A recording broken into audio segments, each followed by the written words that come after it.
রুমে চলো। আরে বাবা কি হলো? আরে তুমি গেট লাগাচ্ছ কেন? আর আমাকে এভাবে টেনে নিয়ে আসলে কেন? চুপ, আগে বলো ব্যাগের মধ্যে কিছু আছে নাকি?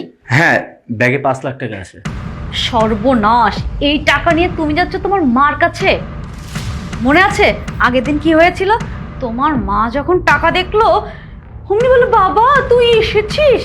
আমি যদি টাকাগুলো তখন লুকিয়ে না ফেলতাম, বুঝতে পারছো কি হতো? তোমার মার চোখ হচ্ছে শগুনের চোখ, বুঝেছো? আরে তুমি কি বলতেছো? আমি বুঝতে পারতেছি না, খুলে বলো কি সমস্যা।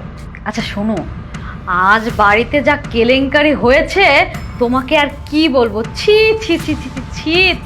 তোমার মামাতো ভাই বিপ্লব আছে না, ইস কি ইনোসেন্ট ছেলেটা, ওকে তার রুমে ডেকেছিল নষ্টামি করার জন্য। ছি ছি। কি বলে? বিপ্লব? ওই ছোট ছেলেটা? ছি ছি ছি ছি, আমার ভাবি এত নষ্টা! ছি, লাস্ট পর্যন্ত ওকে ডেকে আমার ভাবতে অবাক লাগছে। আচ্ছা থাক, তোমার আর ছি ছি ছি ছি করতে হবে না। এখন বলো আমরা আমাদের ফ্ল্যাটে কবে যাচ্ছি? আমাদের ফ্ল্যাটটা রেডি হয়ে গেছে, 2-1 দিনের ভিতরে আমরা ফ্ল্যাটে চলে যাব। তাই না? হ্যাঁ। চলে যাবা মাথা মোটা, এই বাড়িটা তো তোমারও। শোনো, তুমি এক্ষুনি যাও তোমার বাবার সঙ্গে সম্পত্তি নিয়ে বসো, যেভাবে হোক তুমি তোমারটা এক্ষুনি আদায় করে চলো বাড়ির থেকে ভাগি। হ্যাঁ, তুমি তো ঠিকই বললে, আমি তো ভুলে গেছিলাম যে এই সম্পত্তির মালিক তো আমি। আচ্ছা এক কাজ করো, তুমি এটা ধরো, আমি বাবার সাথে এখন কথা বলছি। মাথা মোটা, কিছু না বোঝালে বলো, যাও যাও যাও তাড়াতাড়ি।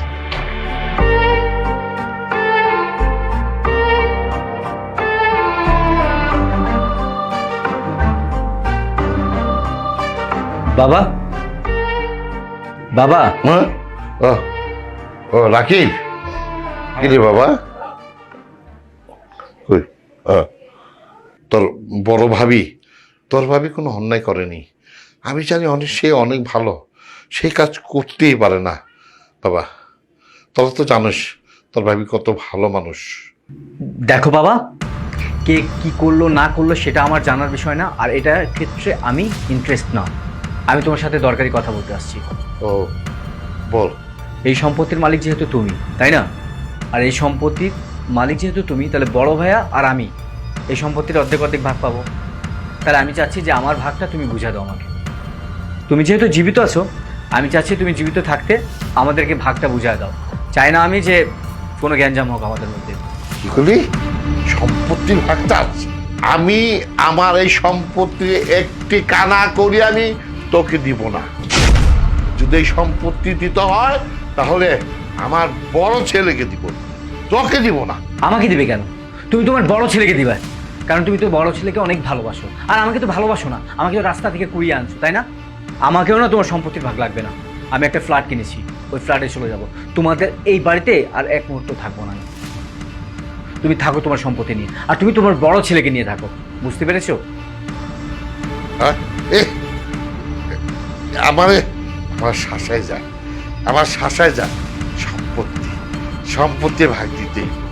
হ্যাঁ, কি রে বোন, কি হয়েছে? কি ঘটনা? বিপ্লব আমার ফোন দিছে। আর কইও না ভাইজান, আমি শেষ। আমার এই পুরা মুখের লইয়া আমার আর অশান্তির কোনো শেষ নাই। ওই আমার ভাইয়ের পোলা, তোমার পোলাটা এত আদরের পোলা, আমাদের শিশু, বয়সের কত হইছে। ওরে করছি কি, শয়তানি ডাইকে ওর বেডরুমে নিছে। এখন অস্বীকার যায়, কয় বিপ্লব বলে ওর রুমে গেছে। কত বড় সাহস! এই ঘটনা যদি এলাকার মানুষ জানে, আশপাশে কেউ জানে, আমার মানে তো কিচ্ছু থাকবো না। তুমি জামাই তো অন্ধ, ও কেউ দেখে না, কিছুই না। এই আমার এই জামাইয়ের কারণে আমি ওরে কিচ্ছু কইতে পারি না, কিচ্ছু কইতে পারি না। আর ওই যে ওর পোলা, আমার সতীনের পোলা, ওরে তো আমার জামাই মাথায় করে রাখছি। কবে শুরু লোকের জিরে ঘর থেকে বাইর করে দিতাম, খালি পারি না আমার জামাই লাগিয়া, ওই অন্ধ বেটার লাগিয়ে পারি না। এত বউর একটা মাথায় করে রাখছে, রাজধানী করে রাখছে, আমার আর শান্তি নাই।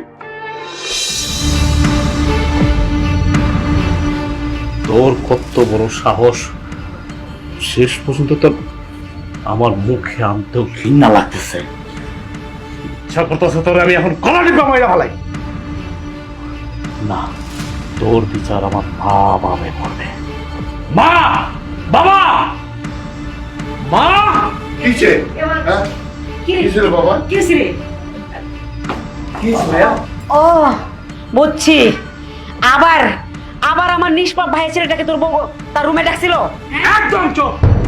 আরেকটি কথা বলবো না। তুমি যদি আরেকটি ভালো কথা বলো, আরেকটি নোংরা কথা এই মুখ দিয়ে বলো, তাহলে কিন্তু আমি ভুলে যাব তুমি আমার মা। তোমার ভাইগনার মুখ থেকে শোনো। এই বল। ফুফু, ভাবির কোনো দোষ নাই, সব দোষ আমার।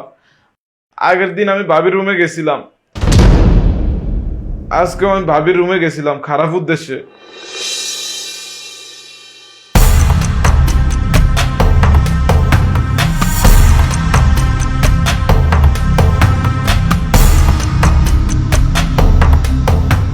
এই ধরছি তোরে আজকে আমি।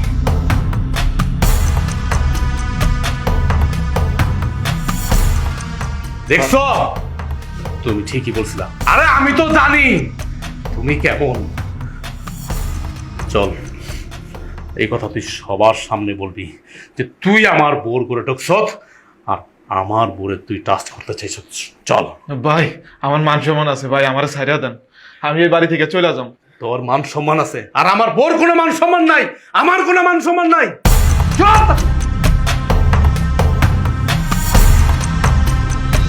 শুনলে তো তোমার ভাইগনার মুখ থেকে সমস্ত সত্যি কথা।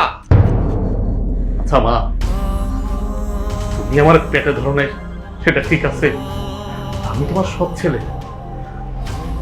তুমি আমার সাথে ছোটবেলা থেকে যে দিনের পরে দিন, রাতের পরে রাত যে আমাকে সহ্য করতে পারো নাই, আমি কখনো কোনোদিন আমি তার প্রতিবাদ করি নাই। জেনে আমি আমার এই বউটারে বিয়ে করে নিয়ে আসছি, তারপর থেকে তুমি তোমার মাত্রা, তোমার অত্যাচারের মাত্রা তুমি বাড়াই দিচ্ছ, কিন্তু কখনো কোনোদিন আমি তোমার চোখের দিকে তাকায় কথা বলি নাই। কেন বলি নাই জানো? কারণ তুমি যে আমার মা, তুমি কোনোদিন আমাকে সন্তানের চোখে দেখো নাই। তুমি সন্তানের চোখে দেখছো তোমার ছোট ছেলে রাকিবকে। আমার সাথে দূর দূর করে যে ব্যবহার করছো কুকুরের মতো, কোনো মা পৃথিবীতে তার সন্তানের সাথে এমন করে না। তুমি আমার সাথে এমন করছো, আমি মেনে নিচ্ছি।